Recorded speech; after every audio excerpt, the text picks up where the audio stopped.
hot! I'm big! No. No! This story feels like a mission from GTA. No, really, it does. In the sun-soaked streets of Miami, a story unfolded that was so bizarre, so twisted it could only be real. Pain and gain. The 2013 film is based on an insane true story about a roid-headed bodybuilding gang, the Sun Gym Gang. The movie itself is directed by Michael Bay and isn't your typical true crime Hollywood story. It is so bizarre, you really don't think this has actually happened. But then again, we're speaking about Miami, Florida, and the good decade of the 90s.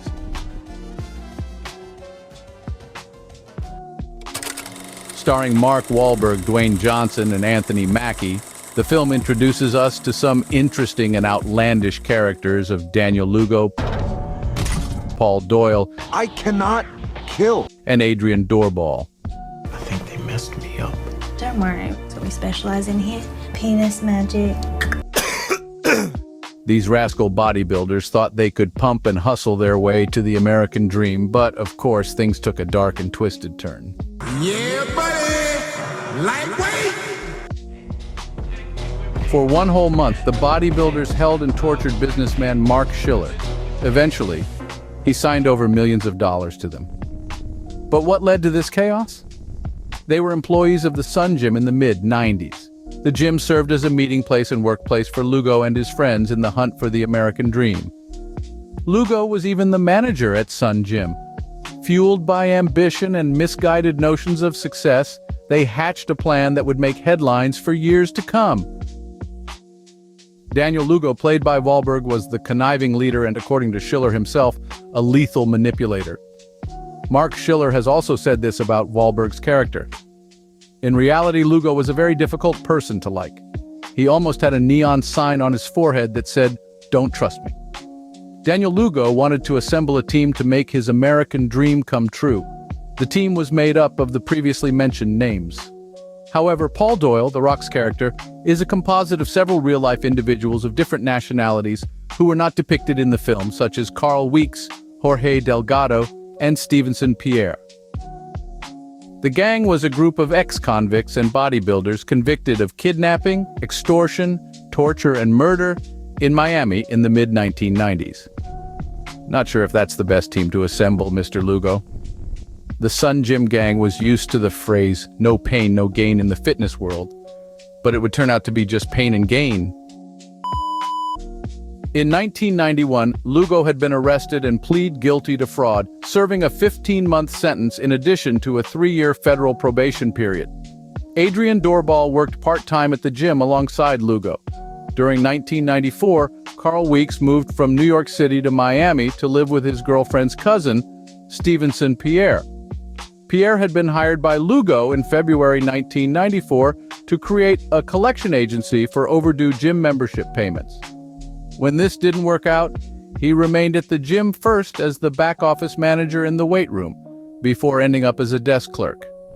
Jorge Delgado worked with Daniel Lugo as his personal trainer at the Sun Gym. It was Delgado's relationship with Lugo that caused a rift between Delgado and the Sun Gym Gang's first victim, Mark Schiller. Jorge Delgado and Mark Schiller had been business partners since about 1991, and Schiller trusted Delgado so much that Delgado knew the alarm code and layout of Schiller's home. In a 1994 meeting, Daniel Lugo asked Adrian Doorbal and Stevenson Pierre whether they were interested in making $100,000 for 2 days' work. According to Lugo, businessman Mark Schiller had stolen $100,000 from him and $200,000 from another gym member named Jorge Delgado. At another meeting a few days later, Delgado agreed to the plan to abduct Schiller and force him to sign over his assets and potentially kill him. They abducted Mr. Schiller and forced him into a van using tasers to make him comply. The Sun Gym Gang then took Schiller to Delgado's warehouse. That evening, they retrieved Schiller's car from the deli parking lot and drove it to the warehouse. That first evening, the gang made Schiller call his wife and tell her to go with his children to Colombia, giving the gang access to his house. For weeks, the gang made Schiller tell a series of stories and, under pressure, sign over all of his assets. making dozens of requests for his autographs. Initially planned as a 2-day abduction, the abduction went over weeks as they converted assets from Switzerland and the Cayman Islands. The last money transfer was made almost a month after the abduction. Finally, the gang decided they would kill Schiller with a $2 million insurance policy designated to Lugo's ex-wife Lillian Torres as the new beneficiary. The gang planned to get Schiller drunk over a few days and send him out in his car in a fatal crash. At 2:30 a.m., after 3 days of forced drinking, Schiller was placed into the passenger seat of his car, with Lugo driving, while Weeks and Doorbal followed in the Camry.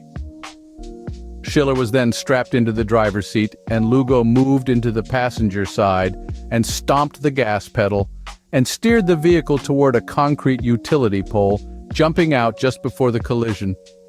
When Lugo inspected the wreckage, Schiller was alive but unconscious. Lugo then splashed gasoline over him and lit it on fire. However, Schiller opened the door and climbed out of the car. Schiller finally escaped and was admitted into the hospital. Meanwhile, the Sun Gym gang, after hearing of no one being admitted into the morgue, started calling the area hospitals.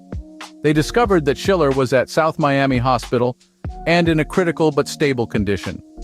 The gang visited the hospital intending to kill Schiller, but he had already been transferred to a different hospital. By early January 1995, Lugo moved into Schiller's home that D&J International now owned, a Bahamian company set up by Lugo in the year prior. He told residents of the neighborhood that his name was Tom, and that he and the other gang members were members of the U.S. security forces. According to them, Mark Schiller had run into legal trouble and had been deported along with his family. The house was now confiscated and became government property. In the meantime, whilst Mark Schiller healed, the Sun Gym gang was not done. Through Adrian Doorbal, the gang were informed of another wealthy man, Hungarian Frank Griga, who had made his fortune by running a phone sex empire. Doorbal convinced Lugo to form a plan to kidnap and extort Frank Griga. Doorbal set up a meeting with Griga. At this meeting, Lugo and Doorbal posed as serious businessmen, offering Griga investment opportunities. Lugo involved his girlfriend, Sabina Petrescu, who believed that Lugo was a Central Intelligence Agency agent and that she was assisting him in his mission to capture a Hungarian businessman who was guilty of using women for sex and circumventing U.S. tax laws. On May 25, 1995, after several meetings, Doorbal killed Griga during a fight at his apartment. The gang planned to bring Griga back to a warehouse where they could begin to extort him as they had with Schiller. However, they were frustrated in their plan when they accidentally killed the victim early. Christina Furton, Griga's girlfriend, was also at the apartment talking to Lugo in a separate room to Doorbal and Griga. After witnessing her partner murdered, she was injected with Rompin, a horse tranquilizer. The gang began to attempt to extract information from Furton regarding the codes which would grant entry into Griga's home, whilst continuing to inject her with Rompin. After this, Furton stopped supplying them with information. The third dose of tranquilizer was administered, resulting in her death. The Sun Gym gang dismembered and disposed of the bodies of Griga and Furton, with Doorbal doing most of the work, inspiring the notorious scene where The Rock is barbecuing body parts in the film. After his ordeal, Mark Schiller hired Miami private investigator Ed Du Bois to investigate his kidnapping and missing finances. The Miami police were initially not willing to talk with Ed Du Bois. 8 days after the disappearance of Griga and Furton, Captain Al Harper phoned Ed Du Bois and they began to collaborate with the police investigation. On Friday, June 2, 1995, Mark Schiller returned to Miami, 2 months after he had first told investigators his story. The next morning, Metro-Dade police served warrants on the houses of Daniel Lugo, Jorge Delgado, and Adrian Doorbal.